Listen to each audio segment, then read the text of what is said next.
Hello again, everyone. I went up north to our cabin that we have in northern Wisconsin this past weekend to winterize it and get it ready for the cold months ahead. It was fucking cold, but I had a revelation while I was up there. I kind of set this up for you.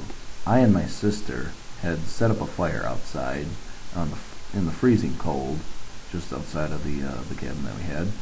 And we ate popcorn and traded philosophies on religion and a variety of other subjects. As the fire crackled and became embers, my sister headed off to bed, while I stayed up a bit longer. It was dark, but not the normal dark at night in a city or town. Out in the prairies and woodlands of northern Wisconsin, far removed from civilization, the darkness here was engulfing, and the silence was so deafening that a pin drop would have been noisy, and the occasional coyote howl shattering the mirror of quiet, and the sky as crystal clear and cloudless as could be, and the light of a million stars shine down without the annoying reflection of the moon to interfere with the viewing of the myriad of constellations in the sky. As the hot embers died into a dull red coals, my eyes transfixed on the arcing Milky Way above me. Majestic, mysterious, almost magical, I began to ponder my existence in this tiny blue lifeboat adrift in the ocean of the universe, when I remarked to myself that I no longer feared the immense darkness that surrounded me as I had as a child. Sure, I still felt fear, but it was mitigated by my knowledge of the natural world around me. That and my curiosity and love of a starry night sky kept me out to the chilly hours of the late night. I then asked myself, what is the difference between night and day? That is to say, what makes us as humans so sure and confident in the daylight, but so afraid and fearful during the night? The answer, of course, was obvious. We can see in the daylight, but at night, without the aid of technology, I realize that our fear of complete darkness stems from not knowing, not being able to see what is around us. Without our sense of sight, we as humans are severely limited, and that, beyond any actual danger we face in the night, terrifies us the most.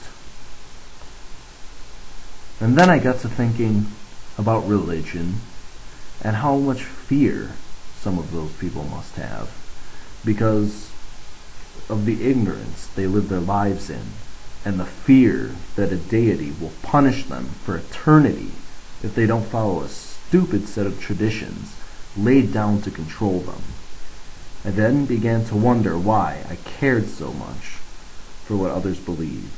Why not just let them believe in whatever and leave them to their own business? After posing this question, the answer seemed again quite obvious.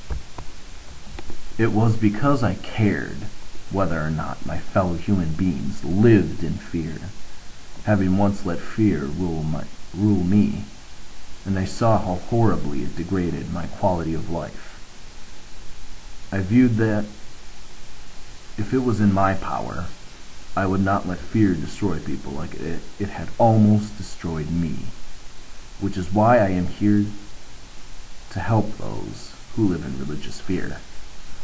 To borrow a saying from a famous Frank Herbert book, fear is the mind killer. But also, knowledge is power. Not simply knowledge that your deity is the best, but knowledge representing an understanding of yourself, your relationships to people, and the natural world in which you live. To the uninformed, religion, like the encompassing night I referred to previously, brings darkness and fear. To the informed, however, night brings fascination and curiosity. It is with these tantalizing thoughts I leave you, and remember, knowledge is the light that abolishes the darkness of religion.